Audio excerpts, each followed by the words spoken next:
मैं डॉक्टर प्रमोद कुमार वैष्णव, सहाचार्य संस्कृत, श्री गोविंद गुरु राजकीय महाविद्यालय बांसवाड़ा, आज प्रथम वर्ष कला के संस्कृत के द्वितीय प्रश्न पत्र के पाठ्यक्रम एवं प्रश्न पत्र के विषय में चर्चा करूंगा। प्रथम वर्ष संस्कृत के द्वितीय प्रश्न पत्र का नाम है गद्य व्याकरण एवं अनुवाद।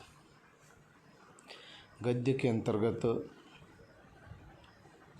हितोपदेश का मित्र लाभ प्रकरण ये पाठ्यक्रम में जोड़ा गया है।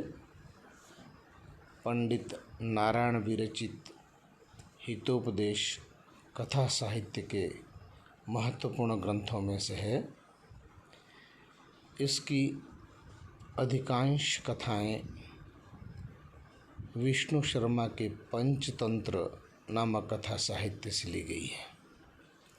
हितोपदेश के 4 भाग हैं, उनमें से केवल मित्र लाभ प्रकरण है वो जोड़ा गया है। व्याकरण के अंतर्गत लघु सिद्धांत कौमुदी से संज्ञा प्रकरण, अच संधि, समास, कारक और शब्द रूप, इन व्याकरण के बिंदुओं को जोड़ा गया है। और अनुवाद के अंतर्गत हिंदी से संस्कृत अनुवाद है। अध्ययन की दृष्टि से संपूर्ण पाठ्यक्रम को 5 इकाइयों में बांटा गया है। प्रथम इकाई में जो गद्य है हितोपदेश, उसका केवल मित्र लाभ प्रकरण जोड़ा गया है। द्वितीय इकाई के अंतर्गत लघु सिद्धांत कौमुदी के संज्ञा प्रकरण एवं अच संधि, इन 2 व्याकरण के बिंदुओं को जोड़ा गया है। तृतीय इकाई के अंतर्गत समास प्रकरण एवं कारक प्रकरण, इन दोनों का अध्ययन अपेक्षित है। चतुर्थ इकाई में शब्द रूप है। कुछ शब्द रूप अजंत, हलंत एवं सर्वनाम शब्द हैं। इनके रूप परीक्षा में पूछे जाएंगे। और पंचम इकाई में हिंदी से संस्कृत अनुवाद के ऊपर प्रश्न पूछा जाएगा। इस संपूर्ण पाठ्यक्रम जो 5 इकाइयों में विभक्त है, उसका विस्तृत विवरण इस प्रकार दिया जा रहा है। गद्य में हितोपदेश का मित्र लाभ प्रकरण, जिसमें अश्लीष अंश को छोड़ करके नारायण पंडित द्वारा विरचित ग्रंथ है ये।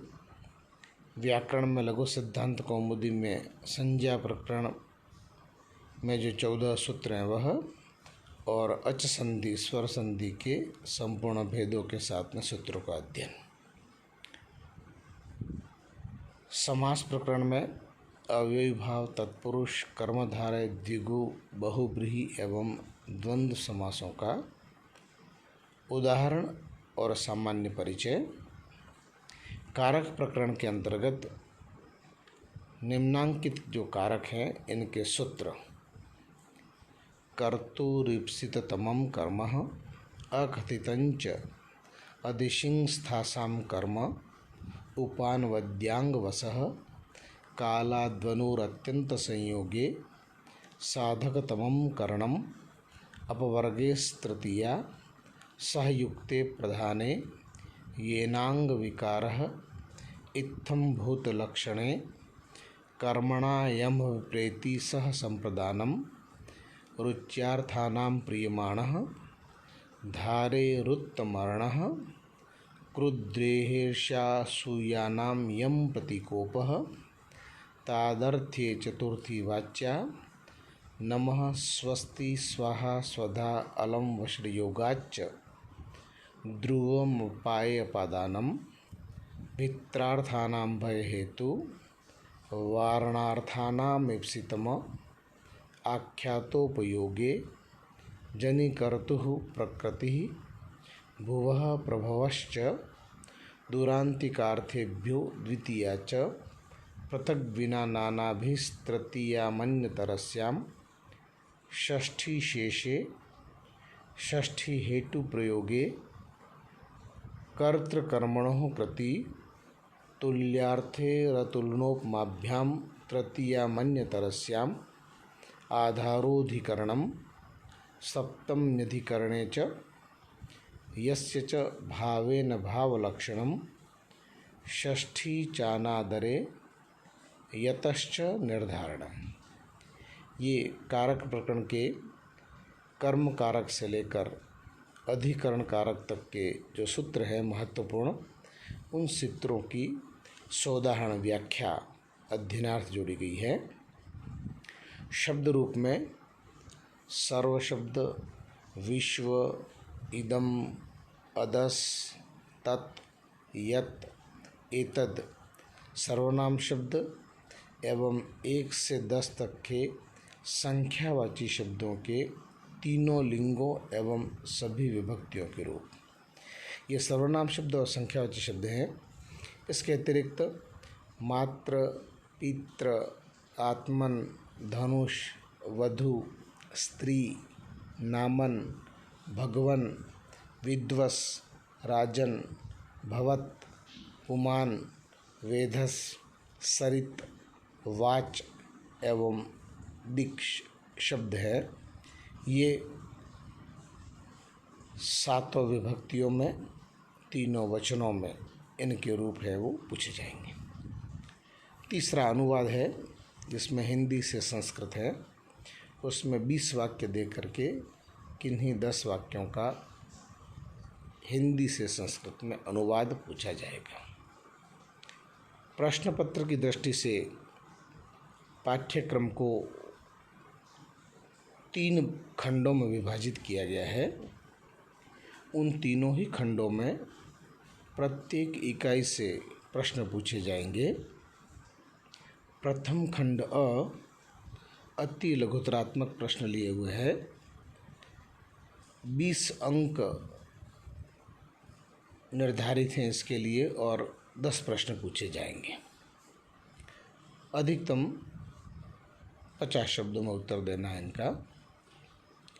प्रत्येक इकाई से 2-2 अंक के 2 प्रश्न पूछे जाएंगे, अर्थात 5 इकाइयों से 2-2 प्रश्न पूछते हुए कुल 10 प्रश्न इसमें करने होंगे। सभी प्रश्न अनिवार्य हैं, इसमें कोई विकल्प नहीं है। 10 प्रश्न आपको करने होंगे। खंड ब व्याख्यात्मक भाग है, जिसमें 50 अंक के 5 प्रश्न पूछे जाएंगे और वह भी प्रत्येक इकाई से पूछा जाएगा। इसमें विकल्प के साथ में प्रश्न होंगे। एक इकाई से 2 प्रश्न होंगे और उनमें से किसी एक प्रश्न को हल करना होगा। पहला जो प्रश्न है इसमें वो हितोपदेश से पूछा जाएगा। हितोपदेश में से किन्हीं 4 श्लोकों को देकर उनमें से किन्हीं 2 श्लोकों की सप्रसंग व्याख्या पूछी जाएगी। 10 अंक का प्रश्न होगा ये। 5-5 अंक की 2 व्याख्याएं पूछी जाएंगी हितोपदेश में से। द्वितीय प्रश्न है द्वितीय खंड का, द्वितीय इकाई से होगा, जिसमें 2 भाग हैं, एक संज्ञा प्रकरण और एक अच संधि। इसमें भी 2 तरह के प्रश्न आएंगे। संज्ञा प्रकरण में किन्हीं 4 सूत्रों को देकर के उनमें से किन्हीं 2 सूत्रों की उदाहरण सहित व्याख्या। 2.5 अंक के 2 प्रश्न इस 5 अंक के संज्ञा प्रकरण में से पूछे जाएंगे और अच संधि इस प्रकरण में से किन्हीं 4 शब्दों में से किन्हीं 2 शब्दों की प्रमुख सूत्रोल्लेख पूर्वक सिद्धि पूछी जाएगी। 2.5 अंक के ये भी 2 होंगे। 5 अंक का संज्ञा प्रकरण में से प्रश्न और 5 अंक के संधि प्रकरण में से। इस प्रकार से 10 अंक का यह द्वितीय इकाई में से प्रश्न पूछा जाएगा ब भाग। तृतीय इकाई समास प्रकरण है। इस समास प्रकरण में ये जो 6 समास के भेद हैं, अव्ययीभाव, तत्पुरुष, कर्मधारय, द्विगु, बहुब्रीहि एवं द्वंद्व, इन समास में से समस्त पद दिए हुए रहेंगे और 10 समस्त पदों में से किन्हीं 5 का समास विग्रह करते हुए उसका नाम देना है। समास विग्रह एवं समास का नाम, ये इन समासों में से किन्हीं 10 में से 5 का आपको उल्लेख करना होगा। चौथी इकाई शब्द रूप है। इसमें जो ऊपर वर्णित शब्द रूप हैं, सर्वनाम शब्द हैं, संख्यावाची शब्द हैं, अजंत शब्द है एवं हलंत शब्द है। इनमें से किन्हीं 20 शब्दों को दिया जाएगा और उनमें से 10 के लिंग, वचन और विभक्ति के विषय में प्रश्न पूछे जाएंगे। कोई एक शब्द रूप देगा, उसका कौन सा लिंग है, उसमें कौन सी विभक्ति और किस वचन का प्रयोग हुआ है। पंचम इकाई के अंतर्गत हिंदी से संस्कृत अनुवाद है, जिसमें 20 वाक्य दिए हुए रहेंगे और 20 वाक्य में से 10 का संस्कृत में अनुवाद पूछा जाएगा। यह भी 10 अंक को लिए हुए हैं। खंड ब भाग 50 अंक का है और 5 प्रश्न पूछे जाएंगे। प्रत्येक इकाई से 10 अंक का एक प्रश्न पूछा जाएगा। तृतीय खंड स विवेचनात्मक भाग से जुड़ा हुआ है। यह 30 अंक को लिए हुए है और इसमें 15-15 अंक के 2 प्रश्न करने होंगे। इस खंड के अंतर्गत कुल 2 प्रश्न विकल्पों के साथ दिए जाएंगे और उनमें से प्रत्येक का उत्तर लगभग 300 शब्दों में देना होगा। पहला प्रश्न आएगा, हितोपदेश में वर्णित मुख्य विषय से संबद्ध तथा उसमें वर्णित कथा का सारांश और उससे मिलने वाली शिक्षा, उपदेश, संदेश, महत्व आदि पर आधारित 2 प्रश्न पूछे जाएंगे और उनमें से किसी एक प्रश्न का उत्तर आपको देना होगा। कथा सार पूछी जाएंगी, उसमें जो अलग अलग कथाएं हैं उन कथाओं में से किसी एक कथा का सार और उससे मिलने वाली शिक्षा है। 15 अंक का प्रश्न होगा। दूसरा प्रश्न पूछा जाएगा कारक प्रकरण से। इस कारक प्रकरण में ऊपर जो कर्म कारक द्वितीय विभक्ति से लेकर के अधिकरण कारक सप्तम विभक्ति के जो सूत्र हैं, उन सूत्रों में से 8 सूत्र प्रश्न पत्र में दिए जाएंगे और उनमें से किन्हीं 4 सूत्रों की व्याख्या पूछी जाएगी उदाहरण सहित। सूत्र का अर्थ, उदाहरण और व्याख्या, इस प्रकार से उत्तर देना होगा। यह भी 15 अंक को लिए हुए है।